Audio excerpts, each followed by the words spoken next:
Ya pueden ver mi pantalla y todo, ¿verdad? Sí, perfecto. Muy bien.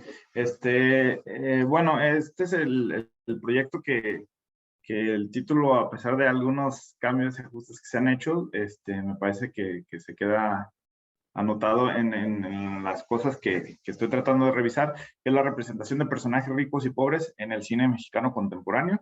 Y esto es a través de un estudio de los estereotipos en el cine de ficción. Para primera parte de este capítulo, ¿no? Donde hago la pregunta de investigación, la hipótesis y eso, me gustaría compartirles el texto que hice para esto, pues creo que encierra también de forma muy general y es algo que no había podido hacer o no había podido lograr antes, que dice, en el cine mexicano comercial se suelen ver contrastes entre ricos y pobres, casi como una forma de justificar la desigualdad de clase en México a través de estas dos únicas formas de presentar la diversidad. Parece que en estas películas existen problemas de la vida cotidiana solo en personas ricas y pobres, dejando a la clase media fuera del mapa. Esta polaridad no es algo nuevo en la historia del cine mexicano ni en el cine latinoamericano. Si bien lo definieron Luis Ospina y Carlos Mayolo en el 97 como pornomiseria, refiriéndose a un género miserablista, las deformaciones del melodrama, que en aquel entonces afectaban el cine colombiano, quizás siguen vigentes en Latinoamérica y de manera concreta yo digo que en el cine mexicano contemporáneo. Al parecer las películas más taquilleras siguen sosteniendo discursos sobre lecciones de vida a través de la pobreza y la riqueza, en las que el rico quiere ser pobre para exaltar su humildad y el pobre quiere ser rico para resolver sus problemas, a través de la meritocracia y echándole ganas a la vida. Estas mismas películas siguen repitiendo fórmulas heredadas de la época de oro del cine mexicano, de las telenovelas y de aquellas comedias románticas en las que el rico se enamora del pobre y viceversa, ¿no? Pongo, por ejemplo, Nosotros los Nobles, Ustedes los ricos también lloran y otras, ¿no? Sin embargo, en estas historias el pobre luce diferente a los otros pobres con los que comparte la pantalla. Al parecer son pobres, y los pongo entre comillas, que tienen una oportunidad para hacerse pasar por ricos, por lo menos físicamente. Por otra parte, se cree que en las películas no comerciales estas representaciones son distintas y quizá en vez de hablar de ricos y pobres, profundizan más en el tema de desigualdad social o bien en las historias de vida cotidiana que les afectan a diferentes personas fuera de ese maniqueísmo entre pobres contra ricos. En ambos casos se intuye que esto tiene repercusiones diferentes dependiendo del género de la persona y de su color de piel. Entonces, pues bueno, yo quiero revisar esto a partir de también la idea de que el cine incide en las dinámicas de interacción social. Lo que les voy a presentar aquí es la pregunta principal, las preguntas secundarias de investigación, los objetivos de este proyecto, el estado del arte, una revisión muy general, como con las anotaciones principales, los conceptos temas que se han revisado, parte de la teoría o el trabajo teórico, una propuesta de modelo de análisis y el primer caso de esto y dudas y hallazgos que han surgido de esto. Bueno, en relación a las preguntas de investigación, sí, la pregunta principal es ¿cómo se representan a los personajes como ricos y pobres en el cine mexicano contemporáneo de ficción, comercial y no comercial? Pues la hipótesis con la que parto esto es que los personajes estereotipados como ricos y pobres presentan visiones parciales de la realidad en las que se discrimina a uno y se caricaturiza al otro. Las que surgen como secundarias es cómo se representa la pobreza y la riqueza en hombres y mujeres de las mismas películas. Y también es una hipótesis que los personajes ricos y pobres son diferentes cuando se presentan en hombres y en mujeres, y también son diferentes si se presentan en una película comercial o no comercial. Luego es cuál es la relación del color de piel con la representación de pobreza y riqueza en dichos personajes. Y pues bueno, la hipótesis es los personajes ricos tendrán el color de piel más claro que los personajes pobres, y esta diferencia estará más marcada en el cine comercial que en el no comercial. Hay, los objetivos de esta investigación pues se hacen con base en estas preguntas e hipótesis, porque también del objetivo principal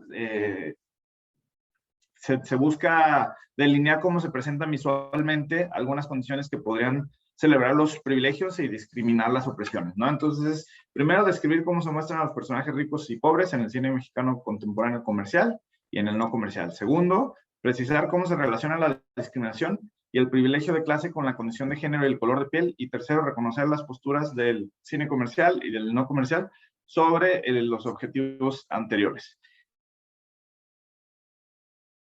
El estado del arte, puse, como lo comenté antes, así como en términos generales, primero, tengo ahí una duda, pero bueno, lo coloqué en estado del arte, esta teoría de los estereotipos de Charles Ramírez Berg, porque a mí lo que me interesa ahí, más que teorizar sobre los estereotipos, es cómo él define estos estereotipos que aparecen en pantalla, ¿no? Que los define como estereotipos mediados, que están colocados ahí de una manera cómoda, ¿no? Para que los recibamos y los procesemos. Y eso me gusta cómo se complementa con otras definiciones de estereotipos para la narrativa cinematográfica, ¿no? O su función narrativa. También hablo de interseccionalidad, pues busco estas relaciones cruzadas con el color de piel y con el género, y recupero, pero de manera muy, muy breve, porque creo que, no sé si recuerdan que en los coloquios anteriores parecía que le dedicaba mucho tiempo también a la interseccionalidad y bajo recomendación de la doctora Seida, pues traté de centrarme más en el tema que yo trabajaba. Y pues bueno, nada más está el concepto de esta percepción cruzada dispuesta en las relaciones de poder. Luego de Todd D. Nelson están algunas teorías sobre la discriminación y cómo podrían incidir estos prejuicios y estos estereotipos en las personas, y esto lo conecto con los estereotipos mediados, ¿no? Los que aparecen en pantalla. Por último, para la construcción visual de la pobreza, igual a recomendación de ustedes, recupero el trabajo de Carlos Barba sobre los imaginarios sociales y la pobreza y lo visual en México, que hace un trabajo muy interesante que también se relaciona un poco con este concepto de pobreza recuperado de George Simmel. Luego de Siboney Obscura Gutiérrez, que ella trabaja mucho en las representaciones sociales de la marginación social en el cine mexicano. Me parece importante el imaginario de la pobreza a través de la representación en pantalla. Hace análisis muy profundos sobre la época de oro, que me parece importante rescatar. De Yolanda Domínguez, que tomo parte también para poder construir un modelo de trabajo, igual que de Jen Seder. Ella habla de los mapas visuales, no habla del estereotipo, pero hace mención de este concepto de mapas visuales, donde las personas nos buscamos ahí, ¿no? Y si no nos encontramos, pues a veces no sabemos ni a dónde vamos, ni dónde estamos y demás. Entonces, en este libro de Maldito Estereotipo habla de toda la construcción de imágenes y estereotipos y de cómo las imágenes inciden mucho más en la memoria y en otros factores. De Virginia Guainos, tienen unos trabajos muy, muy interesantes, muy profundos sobre los estereotipos de la mujer en el cine, y bueno, habla del cine como un referente para la sociedad, y bueno, de esta lista de estereotipos, pues no estoy diciendo que funcione exactamente igual como un espejo, que sean los ricos objeto o los pobres objeto, como la mujer objeto o mujer florero y demás, pero sí hay una lista de características que nos pueden ayudar a categorizar y a trabajar esto. Y por último está esta parte, trabajo de la doctora Seida Rodríguez, que es la contextualización de los estereotipos de los machos en el cine mexicano a partir de esta perspectiva de género, ¿no? Con este trabajo de machos y machistas. En la teoría, yo sigo trabajando con Nicholas Mirzoff, a pesar de que parecía que en algunos momentos eso no era una teoría, ¿no? Los estudios visuales no eran una teoría, y entonces yo estaba ahí en un debate de qué es lo que estaba haciendo y demás, y creo que he superado esos sufrimientos, espero haber avanzado de manera positiva, pero bueno, me interesa mucho esto, la manera en la que vemos y configuramos el mundo a través del otro, ¿no? Y en este caso a través del otro en pantalla. Y hay una interrelación del otro, como lo mencioné antes, ¿no?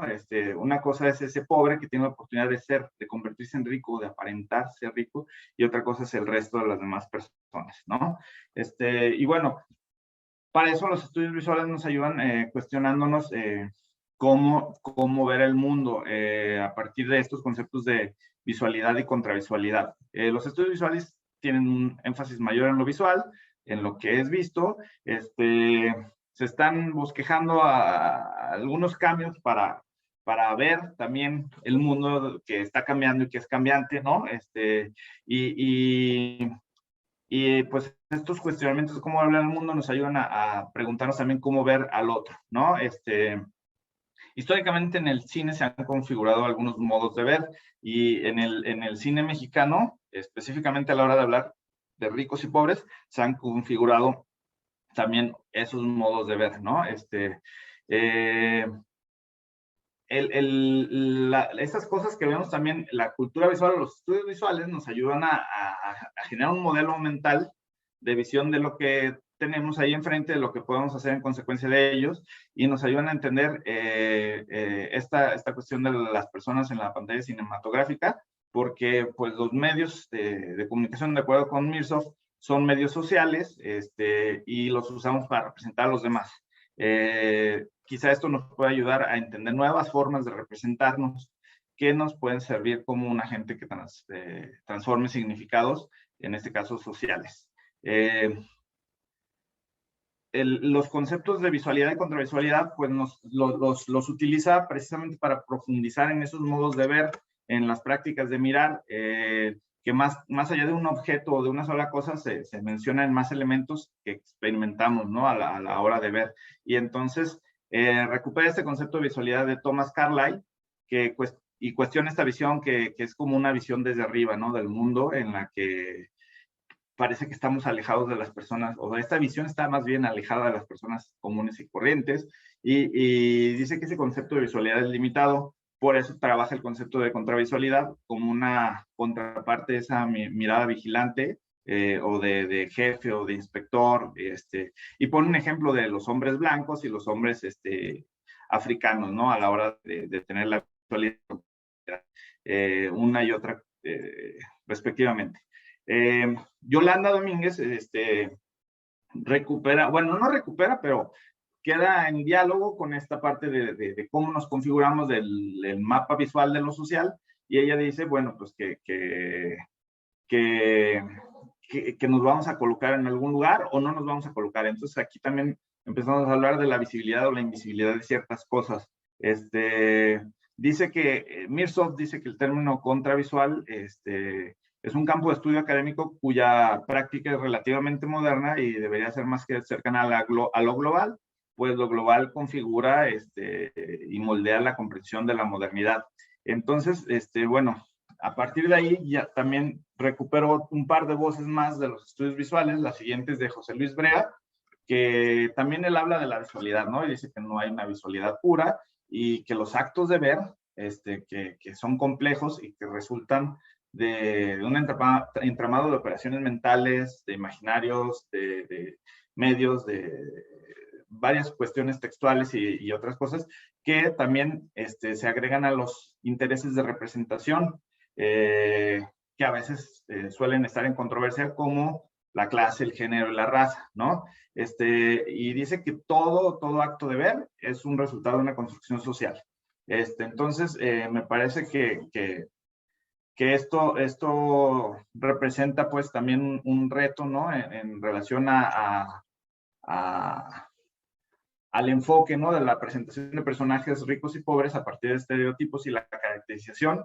Y pues bueno, se podría pensar que debería de yo hacer un análisis de los tropos, de los estereotipos y de los arquetipos en tradiciones literarias, pero pues, lo que se busca es, a partir precisamente de los estudios visuales y de las tradiciones que lo acompañan, pues un enfoque de la representación de estos personajes y de lo que nos permiten ver, así como lo que no se muestra en pantalla, en términos de color de piel, de género, de clase y demás en el cine mexicano contemporáneo.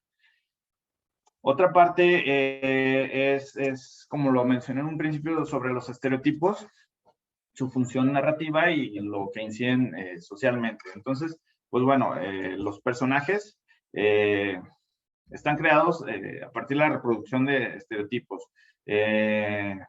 Además, en su función narrativa, cuentan con una caracterización, ¿no? Que esa caracterización está muy ligada o muy cercana a la función de la visión de quién dirige las películas y de quién interpreta.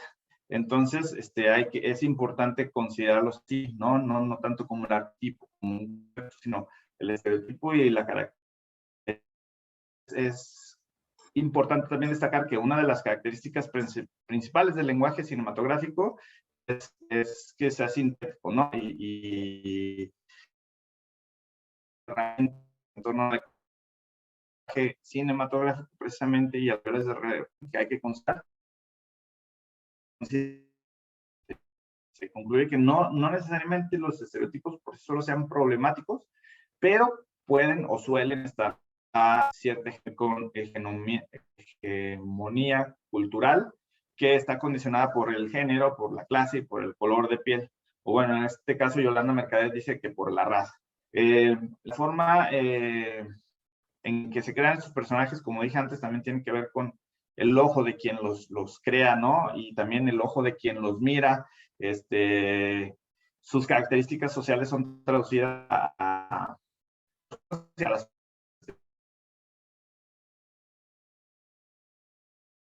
típicas de quienes observamos las películas. Los conceptos de estereotipos, o sea, hay muchas definiciones y que han ido cambiando con el tiempo. Encontré ahí de Todd D. Nelson, el trabajo que simplifica más esto es que la definición de prejuicio, pues es sencilla porque se habla de una actitud negativa hacia un grupo de personas o hacia un miembro de ese grupo. Pero, ahí es donde lo pongo en diálogo con el texto de Ramírez Berg, que dice que hay que hacer una diferencia entre los estereotipos como construcción mental y los estereotipos que aparecen en pantalla. Él profundiza en esta separación, y presenta incluso 11 tesis sobre los estereotipos, hace un listado de los estereotipos del latino en películas estadounidenses y demás, ¿no? Pero pues bueno, dice que en concreto las estereotipos como construcción mental son individuales y los que aparecen en pantalla están dispuestos ahí, ¿no? Para la comodidad de la audiencia. Entonces, independientemente de la influencia que tienen las construcciones mentales en la cultura visual de las personas, es importante considerar que los estereotipos cinematográficos están en las imágenes y están hechos para ser vistos. Y luego dice, en segundo lugar, dice que las construcciones mentales pueden o no pueden permanecer en lo privado y de igual manera podrían o no podrían salir más allá de los grupos sociales o de la persona. Pero los estereotipos en los medios son públicos y algunas veces tienen un alcance global. El trabajo de Yolanda Domínguez, pues bueno, ella habla de que la narrativa, pero la narrativa en específico visual o audiovisual, dice que tiene cualidades que nos permiten que cualquier mensaje sea más comprensible y penetre de manera profunda con las imágenes, porque tiene más peso en su permanencia y su permeabilidad, porque dice que procesamos el 90% de la información que procesamos es visual y recordamos el 70% de lo que vemos, el 20% de lo que leemos y el 10% de lo que escuchamos. En relación al modelo metodológico, trabajo con base en el análisis de los personajes o el reloj del personaje de Jens Eder y este trabajo de Yolanda Domínguez de los estereotipos. Este análisis corresponde a los conceptos de visualidad y contravisualidad de Mirzow, los modos de ver recuperados de Brea y esto de los mapas mentales y la universalidad de los modos de ver el mundo lo concibe Mitchell, pero también creo que Mirzow lo sostiene, entonces podríamos seguir trabajando con las mismas voces, ¿no?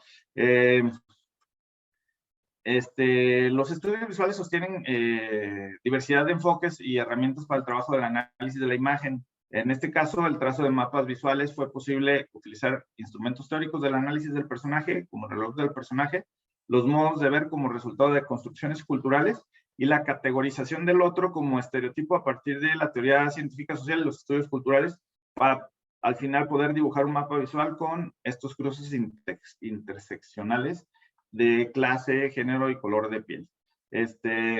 Hice una sinopsis y una separación de personajes principales y secundarios, que nos va a ayudar a delimitar de acuerdo con la importancia que tienen para la historia que se presenta en la pantalla.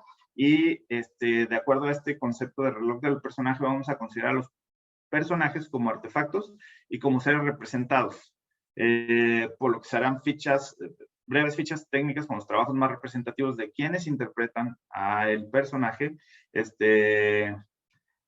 previo al caso de estudio, que es el año 2013, para poder visibilizar o darle visibilidad a esta intertextualidad del artefacto y el ser representado.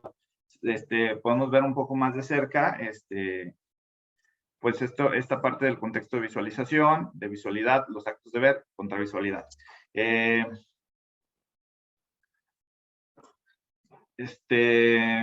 Pongo en primer lugar, bueno, el contexto de visualización, la separación entre cine mexicano contemporáneo, comercial y no comercial.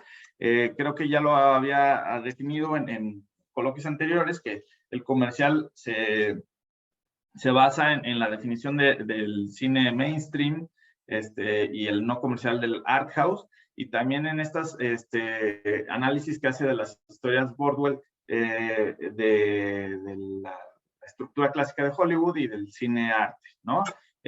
A partir de ahí están los actos de ver, que son las prácticas connotadas, políticas y culturalmente, y están los conceptos de visualidad y contravisualidad, que es esta mirada vigilante, superior, desde arriba, y la contraparte de esa mirada vigilante, ¿no? Desde lo ordinario.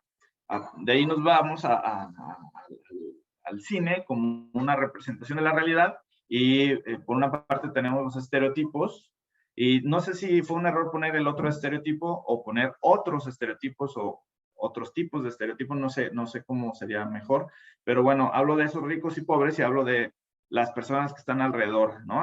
Con quienes interactúan, que no son necesariamente personajes principales en las historias, pero de nuevo, estamos recuperando cómo se ven y cómo lucen, y entonces tenemos estos personajes diferentes. Por último, separamos a los personajes principales, secundarios, como artefactos, como seres representados, para poder entender o trazar estos mapas visuales que nos hablan de la visibilidad o invisibilidad de estos cruces interseccionales de clase, género y color de piel. Para entender más este concepto de reloj de personajes de Jens Seder, dice que para diferentes tipos de análisis con distintos objetivos, los podríamos analizar como artefactos, como seres representados, como símbolos y como síntomas. Yo me quedé con las categorías de artefacto y ser representado, porque, bueno, primero estamos definiéndolo a partir de la participación de los personajes en la historia, y gracias a la presentación y su representación en la narración, que nos puede ayudar a definirlos como comerciales y no comerciales. La relación de estos personajes con el resto de los demás determina los siguientes niveles de categorización en este trabajo. Sin embargo, para este análisis solo se consideran los principales y los secundarios, y la intertextualidad se revisará a partir del concepto de artefacto, ¿no? Que responde al cómo se presenta el personaje a partir del guión, es decir, quién representa a dicho personaje con sus propias características y sus contextos, su cultura visual y demás.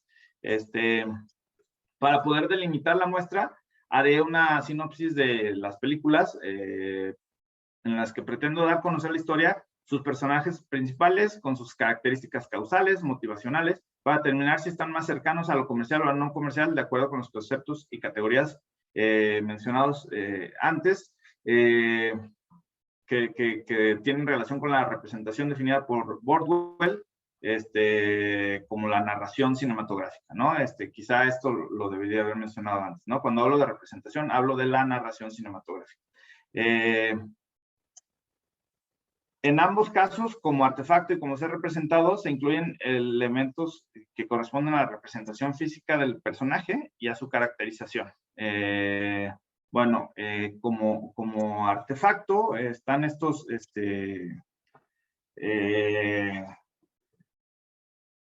estas informaciones externas al universo que se representa ahí en pantalla, y esta información contribuye a la caracterización. La forma en que nosotros experimentamos los personajes puede cambiar de acuerdo al el medio en el que se le representa, ¿no? Si es cine, televisión, etcétera.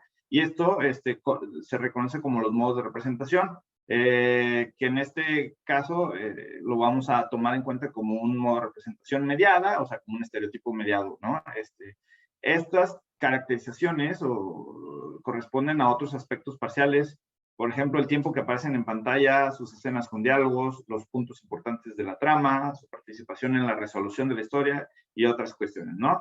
Entonces dice Jane Seder que es importante analizar cómo se estructura la información del personaje, por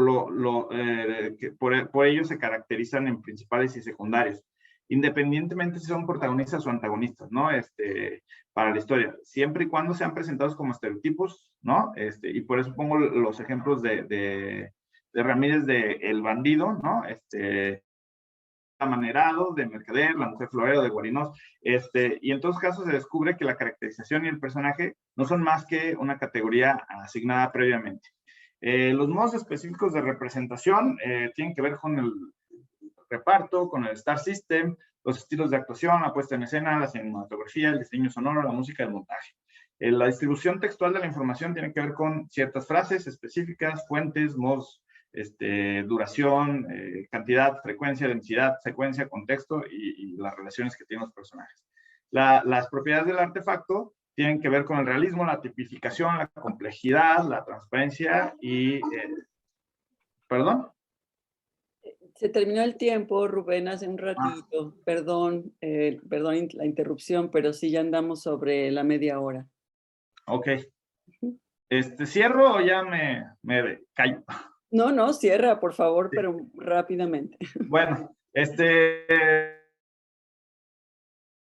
trabajé con la parte del ser representado, hice esta categorización de los personajes principales y secundarios, revisando qué estereotipo cumple, cuál es su relación con la pobreza y la riqueza, cómo se cumplen estos estereotipos, pensando la intertextualidad, la función narrativa, y bueno, aquí presenté el primer caso de estudio, que ya no le leeré la sinopsis que trabajé, presento algunas imágenes que tienen como para publicidad de la película,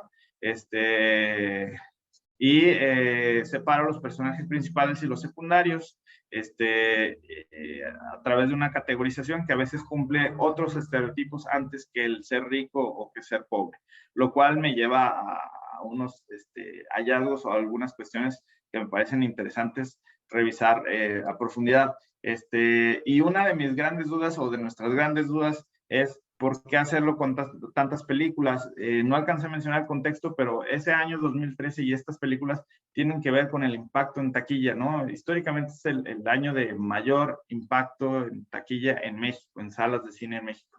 Yo no estoy revisando de cuántas veces fueron vistas en una plataforma de streaming, en un celular o en pirata ni demás, sino nada más en taquilla, de acuerdo a los reportes del Anuario Estadístico del Cine Mexicano. Y bueno, muchas gracias por su atención y disculpen que me pasé del tiempo. Gracias, Rubén. Bueno, pues aquí me toca darme la palabra a mí misma porque soy tu lectora y entonces, bueno, voy a iniciar. Mira, en el documento te puse comentarios y te lo voy a enviar para que te queden por escrito allí. Y también estuve corrigiendo en cierta medida cuestiones de ortografía y de sintaxis un poco que iban surgiendo. Entonces, bueno, si partes de ese documento tendrá menos problemitas que el que me habías enviado. En términos de forma, solo te quería comentar para iniciar dos detalles.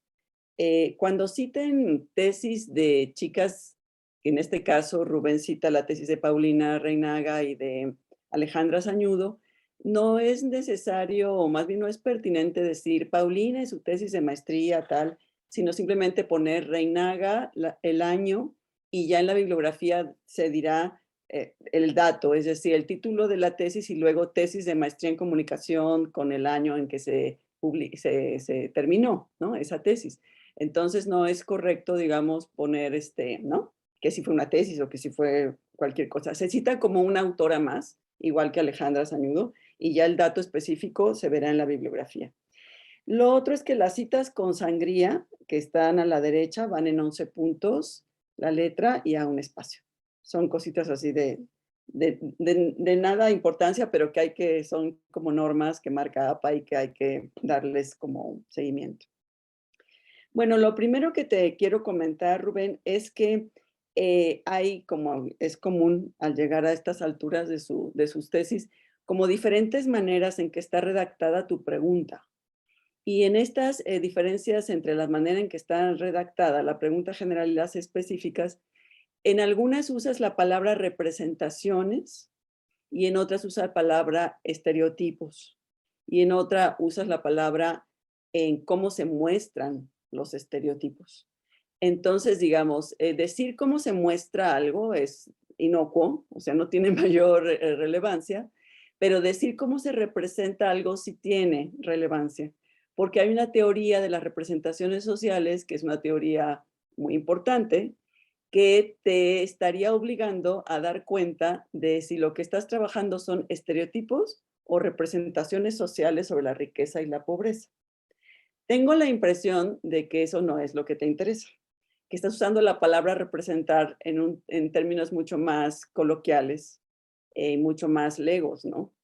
Pero entonces yo te recomiendo no usarla, no usarla porque tendrías que explicar en el apartado teórico cuál sería la relación entre representaciones sociales y estereotipos, que por supuesto que la hay. Los estereotipos son algo que está incluido en las representaciones sociales, pero tú tendrías que despachar ese asunto y no es necesario. Yo creo que tú te puedes ir directo a hablar de estereotipos, que es lo que en realidad prevalece más en tu trabajo, pero entonces no usar el verbo representar, ¿no? ¿Me entiendes? Y la manera en que está presentada la pregunta, al menos en la versión, en la primera vez que aparece, es cómo se representan a los personajes como ricos y pobres. Ni siquiera está el concepto estereotipo en esa formulación de la pregunta.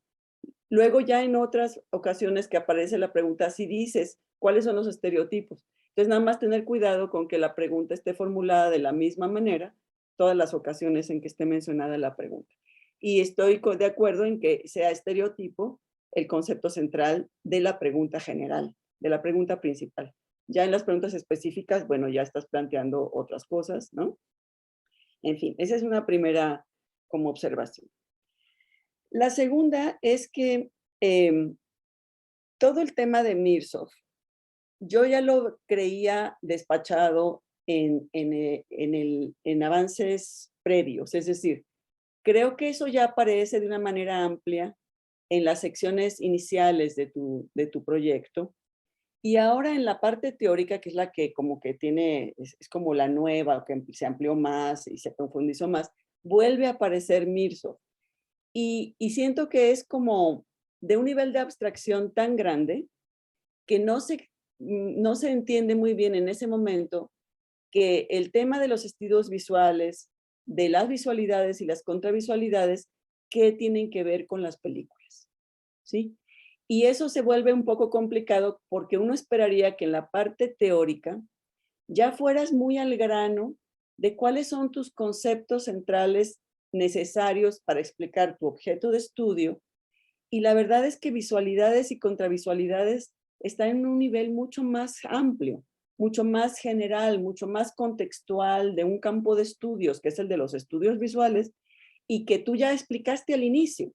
Tú ya lo explicaste al inicio, en la introducción de tu proyecto, que tú te ubicas allí por tales y cuales razones, y aunque hay debates, tú te adhieres a la visión de Mirsov, ta, ta, ta. Entonces, en la parte teórica eso como que queda un poco desfasado, porque entonces nosotros esperaríamos como lectores decir, a ver, y entonces, ¿cuál peli es visualidad y cuál peli es contravisualidad? Y yo no sé si eso sea necesario hacer, porque el planteamiento de Mirsov es muy abstracto.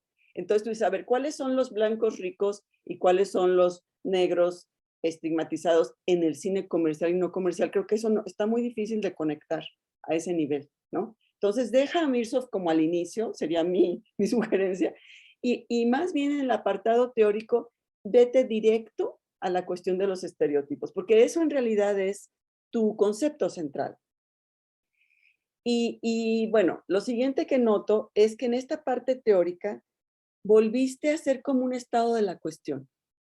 Volví a encontrar como un repaso de estudios muy numerosos, que se nota que trabajaste muchísimo leyendo más cosas, recuperando más visiones, más perspectivas, más todo, pero acaba siendo como un enorme catálogo, digamos, de posibilidades teóricas y maneras de entender el concepto, por ejemplo, estereotipos, pero no nos queda claro con cuál te vas a quedar tú. Ahorita en tu exposición dijiste claramente que con esta mujer Gutiérrez, con Yolanda Gutiérrez, pero yo como lectora no me quedó claro eso. Yo vi como que todos esos autores eran posibilidades. Muchos de ellos tenían digamos, buenos acercamientos, pertinentes acercamientos a lo tuyo, pero no me queda tan claro que ese haya sido tu elección, ¿no? Y mucho menos me queda claro que toda la perspectiva de Eder. Fíjate, Eder lo plantea ya en la parte metodológica, pero en la parte teórica no está desarrollada su teoría. Y creo que esa es la que debería estar así como mostrada de manera sustancial en el capítulo teórico, porque en el capítulo teórico es donde tú ya dices, estas son mis herramientas fundamentales, estos son los conceptos con los que voy a trabajar, y ahí es donde expones de manera amplia, en este caso a Eder, para el tema de los estereotipos, y metodológicamente lo voy a operativizar así, el reloj del personaje funciona así y todo. Yo puse en el buscador Eder en todo tu trabajo y aparece nada más 3 veces mencionado. No está explicado propiamente en ningún lado. Entonces, yo creo que trabajaste muchísimo en muchísimas perspectivas, en muchísimos trabajos que han abordado estos temas y todo, pero no está expuesto lo que realmente va a ser tu instrumental fundamental para hacer el análisis de las pelis. Eso lo pones ya en el metodológico, pero en realidad debería estar desde la parte teórica, ¿sí?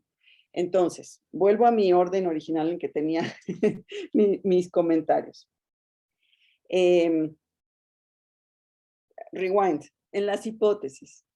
Creo que tus hipótesis hay que trabajarlas más, porque dices, la hipótesis es que hay diferencias entre el cine comercial y no comercial, pero no en todas las hipótesis dices en qué estribaría esa diferencia. Creo recordar que nada más en una dices que el cine comercial estereotipa más, empobrece más, digamos, las características de los personajes ricos y pobres, y que el no comercial no lo hace tanto. Pero en las otras no hay como carnita, o sea, simplemente dices, va a ser distinto, pero no dices en realidad en qué va a ser distinto, ¿no? Entonces creo que hay que darles una revisada a esas hipótesis. Fíjate que en el estado de la cuestión, te pido por favor que me excluyas en el tema de los estereotipos del macho mexicano, porque yo lo único que hice fue reseñar el texto de Didier Machillot, pero yo no estoy aportando absolutamente nada. Entonces eso es una situación incómoda, porque a quien debe citar es a Didier Machillot, que hizo un repaso histórico, una revisión, un análisis de los estereotipos del macho en México. Yo simplemente hice una reseña de ese texto, porque me invitó a presentarlo en Phil y luego lo publiqué como reseña. Entonces, por favor, corrige eso, porque me da mucha pena que esté puesto así.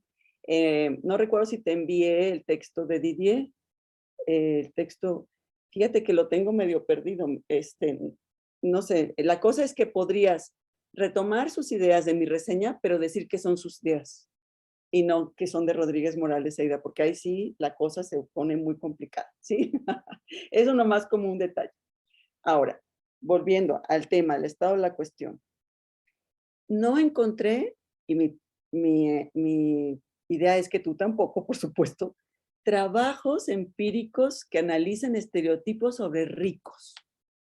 Todos los que encuentras son sobre pobres.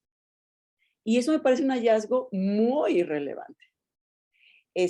Yo supongo que no los has encontrado, pero entonces hay que decirlo claramente. Es decir, este es un repaso, un estado de la cuestión que es amplio, que hiciste unas indagaciones profundas, que das cuenta de un montón de películas con una suficiencia muy, muy bien, todo. Todas son sobre pobres. Todas, todas, todas, todas son sobre pobres. Pero entonces hay algo ahí extraño. O sea, y que tiene que ver con esto que ahora tú mismo volvías a mencionar en tu exposición. Hay una cosa como miserabilización, ¿no? Como una espectacularización de la miseria, pero ahí está la prueba de eso, de que en realidad no ha habido un interés de analizar cómo se representan los ricos, lo cual es como producto también de esa propia formación visual. Podríamos aventurar, tal vez, ¿no? Platícalo con Fabi, pero es que me parece muy interesante. ¿Por qué eso nunca ha sido relevante para los investigadores del cine? ¿No? Entonces, ahí yo creo que el estado de la cuestión hay que hacerle un cierre contundente. Tu cuadro con el que cierras me parece un buen ejercicio, pero como cuadro creo que no puede quedar así. Yo te sugiero que lo hagas prosa, es decir, que hagas una conclusión de tu estado de la cuestión donde el material que te va a servir para hacer la conclusión está justo en tu cuadro, pero no lo muestres como cuadro porque se ve como muy artesanal, muy de cocina privada, y más bien ponlo, en suma, digamos, estos estudios, lo que me dejan a mí como aportes para mi objeto de estudio son principalmente estos, estos y estos. Y también sé un poquito más, tal vez más severo, es decir, parecería que todos te están aportando algo, todos, todos, y yo no sé, estoy segura que todos te vayan en realidad a servir de algo.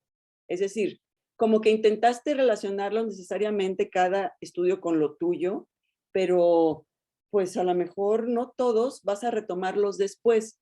Mira, yo a veces he platicado con alumnos que cuando uno hace un estado del arte, es como invitar a la sala de tu casa a todos los que tú consideras que son dignos, posibles amigos en el futuro. Y que en esa sala deben estar todos los necesarios, indispensables personajes con los cuales tú vas a dialogar. Pero creo que la invitación de esa fiesta en tu sala es muy grande. Creo que estás dando cuenta y evidencia de que conoces el campo, cosa que es importante en un estado del arte, que el investigador joven, en este caso tú, des cuenta que sabes de qué estás hablando, que estás entrando no a descubrir el hilo negro, sino que estás dando cuenta que sabes y conoces todo lo que se ha hecho antes al respecto. Pero no es posible que todos te vayan a aportar algo. Yo creo que, porque sabes que el estado del arte no se queda ahí olvidado en el capítulo 2 de una tesis. En el análisis vas a tener que volver a dialogar con esas personas. Y tú no puedes ponerte una meta tan ambiciosa. Es decir, en realidad tú ya sabes intuitivamente con quiénes sí vas a dialogar, con quiénes sí, por tus primeras impresiones, tus primeros análisis de las películas y todo, en realidad sabes que unos más que otros son los que van a ser tus mejores amigos. Ya sea para pelearte con ellos, Rubén, o para decir coincido con los hallazgos de fulano y de mengano. Pero entonces repiensa esa fiesta de invitados, usando esa metáfora, de veras con quiénes vas a querer dialogar al final, porque el análisis y las conclusiones de tu tesis vas a volver a ellos, porque es como volverte a situar ya con tus propios aportes dentro de ese campo. ¿Sí? ¿Me doy a entender? Bueno, luego, la sección sobre Simmel, que ahora, claro, ya lo leíste y vi que, bueno, hiciste caso a todas nuestras recomendaciones del coloquio pasado, me parece que está como mal colocada acá. Creo que hay una sección previa donde habla sobre clases sociales y pobreza y riqueza, que está antes, está en el estado del arte, si mal no recuerdo, y allí hablas de cómo ciertos autores citan a Simmel y toman de él ciertas ideas. Yo creo que Simmel debe estar allá, justo porque ahí es donde viene al caso, donde se están debatiendo con él, donde están retomando sus ideas, y tú ya lo que hiciste fue demostrar que ya leíste al autor justo del cual están hablando de manera directa, entonces llévatelo para allá. Porque aquí la sección antes y posterior de donde está situado Simmel no tiene nada que ver con Simmel. Entonces, bueno, llevártelo para allá. Y luego ya en el capítulo metodológico, explicar todo esto del reloj del personaje, que no sé, como el caso de Eder, digo, por lo poquito que adelantas ahí, parecería que es una perspectiva teórico-metodológica, o sea, que está muy ligado como su parte conceptual con su parte analítica.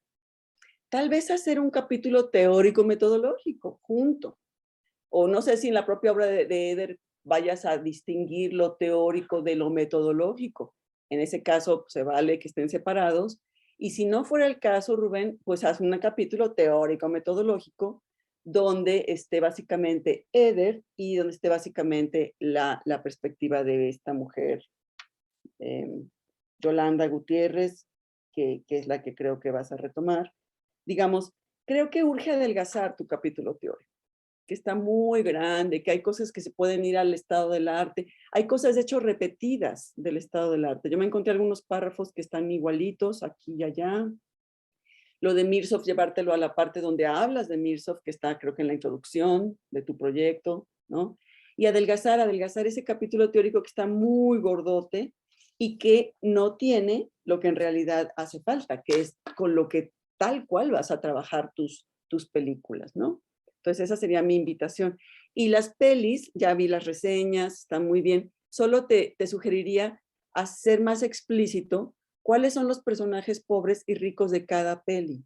Porque sí hablas de cuál es como su función, el personaje hace esto, es motivado por esto. Pero, ponle, de las que yo ya vi, me queda claro.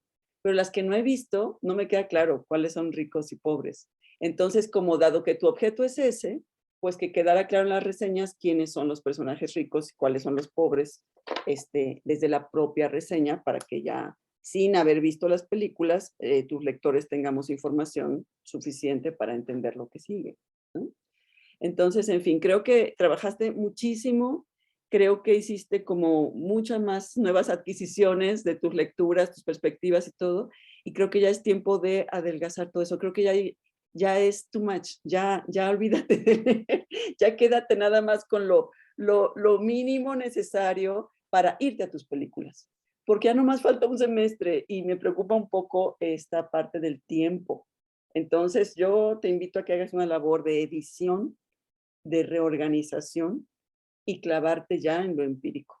Y ya olvidarte de estar desconvenciendo a nadie que los estudios visuales valen la pena, que Mirsov sí es una teoría ante los que digan que no. No, ya no te pelees, ya, eso ya como que, despáchalo. Sí, esa sería mi invitación y te mando el documento con los comentarios al terminar, ¿sí?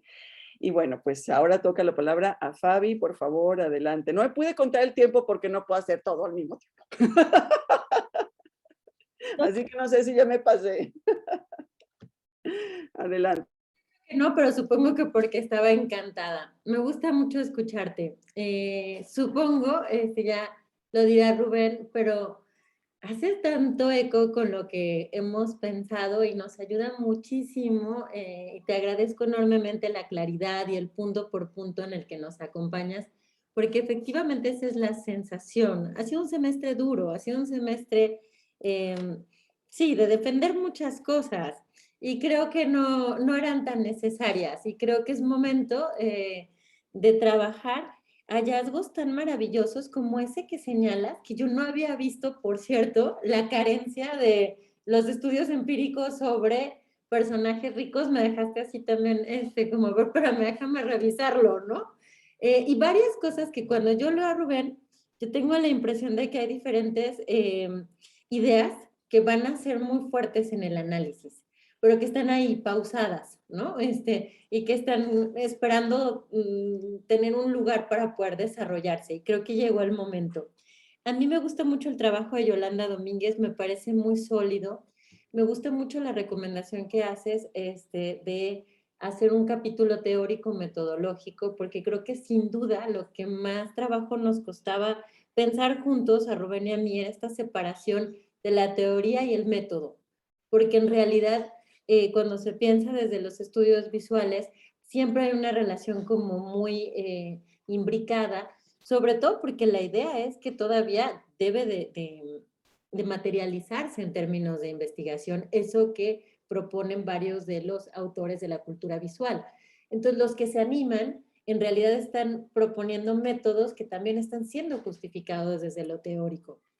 Separarlos es algo poco natural y creo que das en el clavo de algo que creo que puede ser muy útil, ya lo platicaremos, Rubén, pero esta idea también de permitir que sea más orgánico el capítulo, creo que sería muy sólido. Yo creo que hay mucho trabajo ya de entrarle a las películas. Mi recomendación con Rubén siempre es que no hablemos de lo que no necesitamos. En ese sentido también me parece muy pertinente la idea de centrarnos en estereotipos.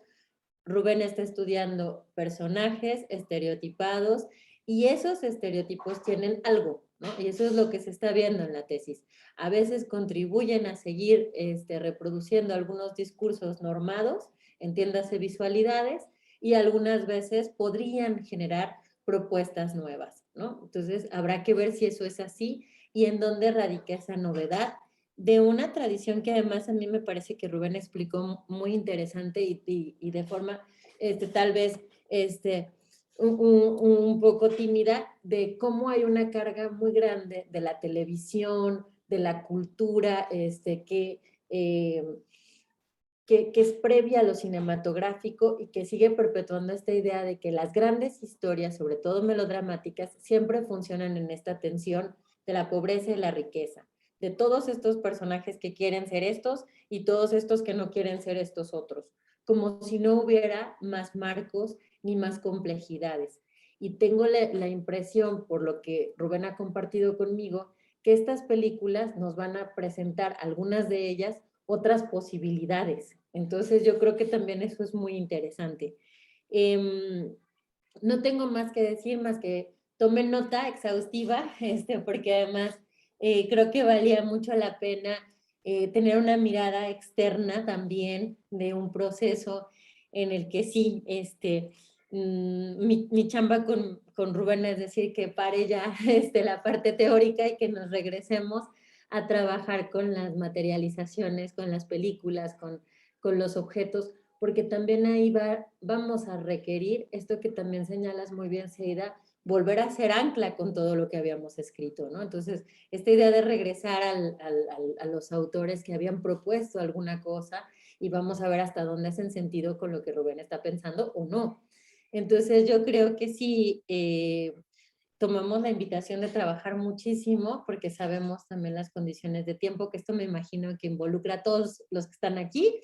Entonces, repartimos la angustia con mucho gusto y con mucho cariño para que este sea un semestre, ¿no?, en donde se puedan llegar a muchos resultados. Muchas gracias por leerlo y leerlo de esta manera. Ay, no, de nada, con mucho gusto. Y bueno, Rubén, ahorita te digo cuántos, tienes 5 minutos. En realidad puedes contestar. Y también me gustaría saber luego, Alejandro Velasco, si tu presencia significa que quieres continuar o con Rubén terminamos. Eso es importante. Es otro Alejandro, el que se viene es otro Alejandro. Perdón. Ok, ya, gracias por la aclaración. Adelante, Rubén. Se va a asustar Alejandro Velasco. No, pues más bien tengo mucha gratitud para con ustedes por la manera en la que me leen y sus recomendaciones. Hice aquí una anotación exhaustiva y pues sí, también me da mucha claridad eso, saber que puedo hacer este trabajo teórico metodológico y ya centrarme a Yolanda Domínguez y al trabajo de Eder y partir de eso. Y sí, hacer una edición, pues, ¿no?, del trabajo. Pues ni modo, vamos a trabajar contra el tiempo, no pasa nada.